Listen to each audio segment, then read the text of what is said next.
Mi nombre es Leticia Lorenzo, soy la coordinadora de la Escuela de Capacitación del Poder Judicial de Neuquén. Hace poco más de 1 año y medio, ya casi por cumplir 2 años en abril. Y mi principal objetivo cuando entré al Poder Judicial fue trabajar en la implementación de la reforma procesal penal. Ya el hecho de que se haya implementado es un gran logro, porque hasta el 13 de enero del año pasado estábamos todos expectantes de si no salía algún tipo de resolución que postergaba la vigencia, y cualquiera que tenga un poquito de memoria se va a acordar que durante octubre, noviembre, diciembre toda la disputa fue si se implementaba o no se implementaba la reforma. Así que eso en primer lugar, se implementó. En segundo lugar, a mí lo que me parece más positivo es que con muchas falencias seguramente, porque a todos nos falta formación y experiencia y estamos entrando en un sistema que es 180 grados opuesto a lo que teníamos. Tenemos audiencias todos los días, hasta los jueces más resistentes en su momento a la implementación y a este código. El día 1, o sea, y te doy un nombre concreto, Marcelo Muñoz era una de las personas que más se resistía, y el primer día de vigencia de la reforma empezó a hacer audiencias y no paró nunca más. Y así todos. Entonces creo que eso es lo más positivo, que pese a todas las dificultades que atravesamos y a todas las cosas que seguramente faltaron o no se hicieron bien, hasta el día de hoy seguimos haciendo audiencias y los jueces no tienen expediente. Yo creo que más allá de que después podremos charlar de qué pasó en el expediente, me parece que es un gran avance, que esta es una de las pocas provincias del país donde los abogados que hacen penal tienen la certeza de que un juez les resuelve las cosas que presentan. No siempre están de acuerdo, por supuesto, porque son cuestiones controvertidas, pero no hay ninguna posibilidad de que el juez de antemano haya visto la causa, accedido a la información, sino que se resuelve en el acto. Creo que ese es el logro de la reforma. ¿Qué nos falta? Muchísimo, por suerte, porque si no sería aburridísimo, ¿no? Nos falta mejorar las oficinas judiciales. Es un proceso, yo creo que es el proceso más lento. Creo que el hecho de que la oficina judicial sea el organismo nuevo también ha permitido que funcione como chivo expiatorio de cosas que le faltan a otros organismos. Nos falta abandonar el formalismo. Ejemplo concreto, las notificaciones en la primera circunscripción. Mientras el resto de la provincia se ayornó muy bien a un sistema donde se puede comunicar que hay una audiencia por cualquier medio, hasta por la radio en algunos casos, acá seguimos exigiendo la cédula y rememorando la época en la que la policía notificaba como si fuera la época dorada del sistema penal. Así que nos falta todavía empezar a desarrollar más confianza en las partes, más confianza en los operadores, a operar realmente con la buena fe. Nos falta, desde lo que yo trabajo puntualmente, más que capacitación, muchísimo análisis y reflexión respetuosa sobre las cosas que van sucediendo. Es un sistema mucho más complejo porque a los operadores los pone de cara a la ciudadanía con nombre y apellido y teniendo que tomar decisiones en forma inmediata. Entonces nos falta mucho entrenamiento en eso. Nos falta construir una capacitación diferente también. Los abogados latinoamericanos en general estamos muy formados para la dogmática y lo incomprensible, y tenemos que desandar todo el camino del lenguaje barroco y empezar a hablar en el lenguaje de la gente, para que las decisiones que se toman se comprendan y sobre todo para que se comprenda por qué se toman. Yo creo que eso sí es una deuda que seguimos teniendo pendiente. En general, sobre todo cuando vamos subiendo en instancias o avanzando en los procesos, los jueces suelen estar más preocupados por la cantidad de citas que hacen que por si se lo van a decir en vivo y en directo a la persona a la que le están tomando la decisión. Yo no reniego de que las decisiones tienen que estar fundadas, pero fundar una decisión, justificar una decisión, no siempre tiene que ver con buscar 800 libros. A veces tiene que ver con sentarte frente a la persona a la que no le vas a dar la razón y explicarle qué es lo que te convenció de lo contrario. Y ahí yo creo que todavía estamos un poco en deuda. Y desde los ministerios, desde las partes, digamos, Me parece que la Fiscalía también logró hacer una transición importante, porque ellos venían de un lugar que era casi de convidado en muchas cosas, sobre todo en la instrucción vieja, y hoy en día se han hecho cargo de las investigaciones, pero todavía, creo yo, no hemos logrado que funcione como debería funcionar el procedimiento en casos menores, en casos flagrantes, todo lo que es uso de salidas alternativas. Todavía no tengo los números, entonces no lo puedo afirmar empíricamente, pero mi sensación es que seguimos usando las salidas alternativas como mecanismos de último momento, cuando nos comieron los plazos o cuando no llegamos con una investigación, y no las estamos usando estratégicamente, y ahí también los defensores intervienen bastante. O sea, desde la Fiscalía creo que falta más análisis de lo que está sucediendo a nivel de fenómenos delictivos para identificar dónde se puede ir con las distintas herramientas que el código les da, y desde la defensa también falta mucho de proyección de los casos en términos de qué es lo que quieren las personas que están siendo imputadas y qué información se les puede dar en cada momento. Binder siempre lo dice, ¿no? La resistencia gremial más importante, fuerte y exitosa de la Argentina ha sido la de los abogados con el juicio por jurado, porque todos estos prejuicios de que la gente no iba a saber, que la gente no iba a querer, que la gente no iba a participar, que la gente iba a tener miedo, que la gente no quería perder el tiempo, que la gente esto, lo otro, quedó absolutamente desterrado, porque, insisto, con las circunscripciones del interior, porque por ahí tenés situaciones que son mucho más complejas geográficamente.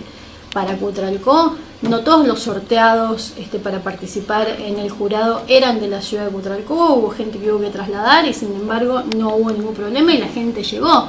Incluso en el primer juicio por jurados, que fue en abril, después del temporal, había gente que estaba varada porque había viajado a Río Negro y llamó a la oficina judicial para que los ayudaran a llegar para integrar el jurado. En el caso de la cuarta circunscripción, en los dos juicios por jurados que se hicieron, en el primero había gente de Piedra del Águila y de Villa Langostura que tuvo que ir que tuvo que ir hasta Junín, y fueron y se quedaron y no tuvieron ningún problema. Así que por el lado de la convocatoria yo creo que tenemos que estar más que satisfechos, porque además, siendo el Poder Judicial una de las instancias más deslegitimadas y más identificada por la gente como disfuncional, sectario, etcétera, etcétera, no hace falta que te diga todo lo que se dice del Poder Judicial, aún así la gente ha participado. Y bueno, y los jueces de garantías que intervinieron en los juicios por jurados, en general todos respondieron con el mismo nivel de compromiso, y creo que incluso los que estaban más descreídos de la modalidad de enjuiciamiento quedaron muy satisfechos con su interacción con el jurado y con los resultados. Y desde la litigación también es un desafío muy importante, porque nos obliga a empezar a probar los casos. Nosotros los abogados somos tremendamente argumentativos. Para cada sustantivo tenemos un calificativo o un adverbio, si no parece que la oración no está completa. Y de repente te encontrás con que al jurado le van a dar una instrucción en la que le van a decir que nada de lo que hayan dicho los abogados es prueba, y que solo tienen que valorar los testimonios que presenciaron y la prueba material que se presentó. Y sobre esa base han sido los resultados. Y en general yo creo que los veredictos, de nuevo, esto es puro prejuicio, yo soy muy prejuiciosa con los jueces técnicos, los que me conocen lo saben, no es ninguna novedad, pero me parece que el debate que se dio, más allá de que nunca conoceremos qué es lo que se debatió, porque el debate es secreto del jurado, pero los tiempos que se tomaron, las preguntas que hicieron en algunos casos, los veredictos que surgieron, no fueron de que tiraron la moneda y decidieron culpable o no culpable, sino que se tomaron el tiempo para reflexionar seriamente sobre la prueba que habían visto. El encierro del jurado y la unanimidad del jurado fueron dos medidas que históricamente surgieron para presionar al jurado para que tomara veredictos más rápidos. Entonces, desde esa lógica, no sé hasta qué punto uno las puede ver como garantías del imputado. Porque si somos 11 contra 1, es mucho más fácil dar 12 hombres en pugna, es una película. Yo dudo mucho que si son 11 contra 1, ese uno pueda convencer a los otros para finalmente dar un veredicto de no culpabilidad. Y una cosa que sí tiene que estar clara es que el jurado siempre tiene que debatir la prueba. No es que si son 11 a 1 es no culpable y salen y dicen no culpable. Tienen la obligación de dar sus razones al interior de la deliberación de por qué consideran que es culpable o no es culpable. Entonces, con los veredictos, digamos, las posiciones que yo he visto que hay en los contextos de juicio por jurados durante mucho más tiempo que el nuestro, es que el veredicto por mayorías a veces ayuda a que el debate de la prueba sea un poco más extenso y más profundo y sin la presión de, bueno, da vuelta tu voto y ya somos 12 y lo declaramos culpable. No me parece que sea una cuestión inconstitucional, porque si no tendríamos que salir a pedir que en los tribunales técnicos también sea 3-0 y en general es 2-1. Para mí, pero esto tiene que ver con una cuestión ideológica, y es que la reflexión sobre la prueba no varía en nada entre un técnico y un ciudadano. Si vos creés que el abogado tiene una capacidad especial y que el ciudadano no tiene para valorar la prueba y que por eso puede salir un 2-1 y el jurado tiene que salir unánime, ya es otro tema. No creo que haya una cuestión de constitucionalidad. Mi opinión es que hay una lectura del código que es demasiado sesgada. La cesura, la audiencia de cesura, es parte del juicio. No es que yo tengo una audiencia sobre la responsabilidad que va por un carril y después una audiencia de cesura que va por otro, sino que el juicio es la audiencia de responsabilidad y la audiencia de cesura. Cuando el jurado dice que una persona es culpable, dice que es culpable de un determinado hecho. Y ese hecho, para que haya llegado a un juicio, tiene que tener un significado penal. Por eso, si vamos más atrás del juicio, cuando la Fiscalía presenta una acusación y se hace la audiencia de control de la acusación, es cuando el juez va a decidir si deja que la Fiscalía vaya adelante por la calificación que está haciendo. Si el juez deja que la Fiscalía, habiendo debatido con la defensa, por supuesto, ¿no?, que la Fiscalía vaya adelante con un homicidio doblemente agravado, entonces es porque considera que tiene pruebas y que el hecho que relata es suficiente para ese tipo penal.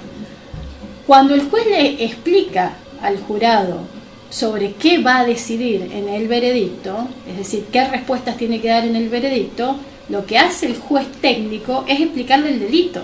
Una vez que el juez, en la audiencia de responsabilidad, debatió las instrucciones con las partes y decidió que le va a explicar al jurado que esto puede ser un homicidio criminis causa, que puede ser un homicidio simple, que puede ser un homicidio culposo, que puede ser una no culpabilidad, ya tomó una decisión sobre la calificación. Y cuando el jurado le da un veredicto, es sobre la base de la explicación que dio el juez. Entonces, la cesura, en realidad, es una continuidad de lo que ya sucedió en la audiencia de responsabilidad. Por eso, ¿el juez califica? Sí, el juez califica. Pero el momento en el que inicia esa calificación es cuando le da las instrucciones al jurado. Porque si el juez le instruye al jurado por un delito que no se probó en el juicio, entonces ahí hay una falla del juez técnico. Y esto, que parece una cuestión menor, en realidad es una cuestión sumamente relevante, porque influye en la impugnación. Porque si yo soy miembro del tribunal de impugnación, lo que tengo que revisar es la labor técnica del juez, no si el jurado decidió bien o mal, porque el jurado decide sobre la base de las pautas que le da el juez. Creo que han llegado a juicio los mismos de siempre, y creo, en esto no podemos ser hipócritas, creo que durante mucho tiempo van a seguir llegando a juicio los mismos de siempre. Me parece que lo que cambia la reforma es el entorno de condiciones. El entorno de condiciones tanto internas como externas. Me parece que la reforma lo que te genera es una posibilidad de publicidad de todos los actos del sistema penal que ponen mucho más en evidencia eso que en el sistema anterior podía simplemente ser un prejuicio fuera del expediente y no una realidad del sistema. No había forma de contrastar las afirmaciones con el universo de casos penales, y hoy sí existe, porque hoy todos los casos se resuelven en una audiencia y vos lo terminas viendo. Honestamente tenemos que decir que el sistema penal históricamente ha perseguido a los pobres y probablemente lo siga persiguiendo, porque es lo más fácil de perseguir, porque además perseguimos a los mismos, ni siquiera es a los mismos físicamente. Uno va a ver audiencias y ve que no es que tuvo 80 audiencias en el mismo caso, es que tiene 8 casos distintos y lo perseguimos todo el tiempo, porque es lo que nos permite seguir andando. Creo que también hay un desafío en términos más sociales, no digo del individuo común y corriente que está en la calle tratando de llegar a fin de mes, sino de las organizaciones, de las universidades, de los medios, de empezar a ver estas cosas también y empezar a hacer ese análisis. Bueno, ¿a quién se persiguió? ¿Por qué se lo persiguió? ¿En qué casos se aplican las probation? La mayoría de los casos que entraban a los juzgados de instrucción eran amenazas sin autor, delitos de tránsito, donde en realidad lo que se estaba haciendo era generar la prueba para el proceso civil, no homicidios en accidentes de tránsito, y usurpaciones. Y esas tres categorías generaban un número que se inflaba, y después había algunos casos que investigar. Entonces, también la mítica que había alrededor de generar una estructura de transición y que esto iba a generar un caos jurídico, me parece que primero quedó claro que no ha habido ningún caos. O sea, este año el delito no ha aumentado, no han salido hordas de personas que estaban presas en libertad. En general, la gente que estaba en prisión preventiva esperando su juicio ha tenido los juicios el año pasado, y sí se han encontrado cosas que uno dice no puede ser, casos que estaban esperando juicio desde el 2007, desde el 2008. ¿Se abrió una caja de Pandora? Sí. ¿Era necesario abrirla? Sí. Generar una estructura de transición lo único que iba a implicar, y acá sí hablo con datos, lo podemos ver en la provincia de Buenos Aires, que después de 10 años de implementación de la reforma pervive con una estructura de transición, lo único que iba a generar era la comodidad de que esos casos siguieran durmiendo. ¿Qué se hizo con esos casos?